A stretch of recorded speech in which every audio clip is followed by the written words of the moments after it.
ئێمە ئەڵێین ئەم خوێندنە خوێندنێکی گرنگە، قۆناغی 12ەیە، دەستی هەمووتانە وشین پێشەوەی کە بێنە ئەم قۆناغەوە بەرنامەیەکی جوانتان هەبێ، کاتەکانتان تەحدید کرده بێ، جدی بن لە وەختەکانتانە، کتێبەکان کە ئەخوێنەوە بڵێن ئینشاءڵڵا ئەم ساڵ ئەبێ دەرچین لەگەڵ یەکەم خوێندنەوەیە بە پشتیوانی پەروەردگارە بێ ئەم قۆناغە تێپەڕێنین، ئەبێ ئەوەی کە هەمانە لەبەری کەین بە مجرد ئەوەی کە مادەکەمان خوێنەوە یەکجا بەسەریا چوینەوە بەی پرسیارەکانی ساڵەکانی پێشوو بێنین،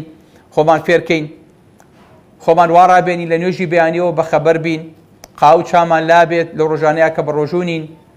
سەعیەکی باش بکەین، شەو زوو بنوین، گوێ لە مامۆستاکەمان بگرین، خۆمان پەرد نەکەین لە بینی مەلزەمە و محازەرە و ئینتەرنێت و شەرح بە یوتیوب و دار و بەرد. نەخێر، یەک مامۆستا، یەک مەنهەج، یەک کتێب کە لەسەری ڕابیت و لەسەری بخوێنیتەوە، بەسەر ئەم هەموو مامۆستایە وەڵا لەوە تەقویەکە تێنەگەیشتم، دەچم مامۆستای خسووسیەک لە مامۆستای خسووسی لەگەڵ ڕێزما بۆتان دەرکەوت ئەوانەی کە لە قۆناغەکانی خوێندنان و بەهادیئی ئەخوێنن و خۆیانش برزە نەکردووە و لە قوتابخانە حکوومیەکانن سەرکەوتووتر لەوانی تر، ئەوانی کە خۆیانش برزە کردووە شتێکیان بۆ نەماوەتەوە. بۆیە ئەم شپرزەبوونە پێغەمبەری خوا صلی الله علیه وسلم کە باسی ڕۆیشتنەکە ئەفەرمێت ئەوەی کە زۆر لە گوێ درێژەکەیە و هەر پاڵی پێوەنێ و هەر پێ بە بانزینانێ، ئەفەرمێن نە ڕێگەی پێ بڕا نە حیوانەکەشی بە ساخی گەیانە شوێنی خۆی، واتە تۆ هەر ئەوە پێ لە بانزین توم کەی یان ئەو نە ئەسپەکەی ژێرت ماندوو کەیت لەژێر تا ئەمرێ و ئەپسێ. بۆیە ئەڵین ئەمە گرنگە، ئیهتیمامێکی زۆرێوێت، بەڵام بە تەبیعی یشم لەگەڵ کەسوکارە دانیشم، نانیشیان لەگەڵا خۆم، نوێژیان بە جەماعەت لەگەڵا ئەکەم، قسەی خۆشیان لەگەڵا ئەکەم، کاتێکیشم هەیە بۆ سەیرکردنی سۆشیال میدیا، کاتێکیشم هەیە بۆ چوونە دەرەوە لەگەڵ یانە بۆ سەردان بۆ یەکتر بینین، چکە ئەم حاڵەتە ئەم عوزلەی و ئەم گۆشەگیریە حاڵەتێکی ئۆتیزمی دەرونی دروست دەکات کە ئەخیرەکەی پیرۆز نییە، بی بە دکتۆرێکی فاشلیت. چکازانن گەورەترین ئیشی دکتۆر ئەو عیلاقەیە کە لەگەڵ نەخۆشا دروستەکە. نەخۆش نازانێت چی لە مێشکی توایە، بەڵام ئەو کۆمیونیکیشن سکیڵەی کە لە بینی تۆ نەخۆشا گۆڕێتەوە، نەخۆش چاوی لەوەیە، چۆن بۆی شەرحەکەی، چۆن پێشوازی لەیەکی، چۆن قسەی بۆەکەی، چۆن جووی لێگری، چۆن نەخۆشەکەی بۆ تەشخیسەکەی، چۆن بۆی ئاسانەکەی، چۆن تێگەێنیت، لەوانەیە زۆر زیرەک و عەبقەری بیت،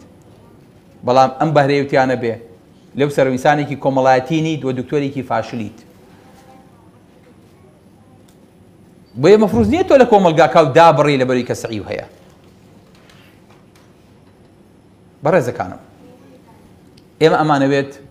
خوێنکاری ئێمە، ئەوانەی کە لە چک بەسەرن، ئەوانەی کە ڕژدارن، ئەوانەی کە ئیماندارن، دایمە لە تۆپی مەکتەبەکانە بیان بینی، دایمە شانازیان پێوە بکەین بڵێ ئەمە یەکەمەکانی ئێمن و بە پشتیوانی خوای گەورە بەرنامەم هەیە بە چڕوپڕی بێمە ناو پرۆسی خوێندنەوە و تەشجیعی خوێندکارەکانمان بکەین، کاتیان بۆ دیاری بکەین، ڕێنماییان بینێ، ئیمتحانیان کەین، هەڵیان سەنگێنین، تەشجیعیان کەین، دەست لە پشتیان بین، هەوڵیان لەگەڵا بین هەتاوەکو ئەمانە پێشخەین، شانازیان پێوە بکەین. و من حەزەکەم هەر کەسێک کە ڕێنماییەکانی ئێمێ لە کولیی طب لای خۆم بیبینەوە، حەزی منە وەکو چۆن حەزی خۆیەتی، ئەوە نێخوا نەخواستە، چکە من کە خەڵک یە بۆلام ئەلێم ئەگەر دنیا توێ بچۆ طب، ئەگەر قیامەتش توێ بچۆ طب، کامیان توێ هەبچۆ طب، چکە ئەو خزمەتە گەورەی لە طب ئەکرێت لە هیچ بوارێکی تران ناکرێت. بۆیە خوا نەخواستە ئەمە بارە خراپەکەی نییە، بەڵام شتێک پێ وترێ خوای گەورە کە ئینسانی دروست کردووە، ئەگەر ئیمتحانی هەبێ، ئەگەر شتێ لە پێشی بێ خەوی لە ناکەوێت، لەبەرە بێ سەعی بکات، ئەدرینالین بەرزە بێتەوە، نۆرئەدرینالین بەرزە بێتەوە، وردە دڵی پەلەپەلە کات، تۆزە زەختی بەرزە بێتەوە، خەوی لێ ئەزڕێت بۆ ئەوەی کە ئەو شەوە سەعی بکات، چکە با ئیمتحانی هەیە. شتێکی چارەنووسا لە پێشەوەیەتی باشە، ئێگە زیایی کرد یەکسەرە بێ بە نەخۆشی، لەبەرەوە نابێت بیەڵی لەو لێڤڵەی خۆی زیاتر کات، چونکە لەوە زیاتری کرد ئەدا بە ئەرزە. تووشی نەخۆشی دەکات، تووشی باری دەرونی دەکات. بۆیە بەڕێزەکانم هەموو شتەکانی خۆتان مەبەستن بەوەوە. داواکارێکی من ئەوەیە نەیخوێن سعیەکەی نەکرد دەوڵا باوەجان دوکانەکەم بەرێ با دوکانەکە بەڕێوە بەرم یان پارەیەکم بەرەوەچم کاسبی پێوەکەم یان بە تەمام لە ڕێ ئۆنلاینەوە شت بێن و شت ئیستیراد بکەم و یان بە تەمام تەکسیە بکڕم و ڕۆژێک کێشەیەکی توش ئەمیشی کرد بە خوێندنەکەی بەخوا میش ناکە بەخواتی وەرتۆ پەشپاشیل و سەرسەری بوویت. بزانە ها کوڕی خەڵک بزانە هەموو یەکەم بوو لە تەلەڤیزیۆن و لەی نادەرەکەوێ و چی بووەکەن تۆش دانیشتویت بەخوا مەش ناکەیت. ئیتر ئەم فەشەلە بەسەریا ئەبڕێ وەکو ئەوەی کە ئیتر ئەم ئینسانە کوفری کردبێ بەس چیە لە 6 دەرەجەی نێناوە.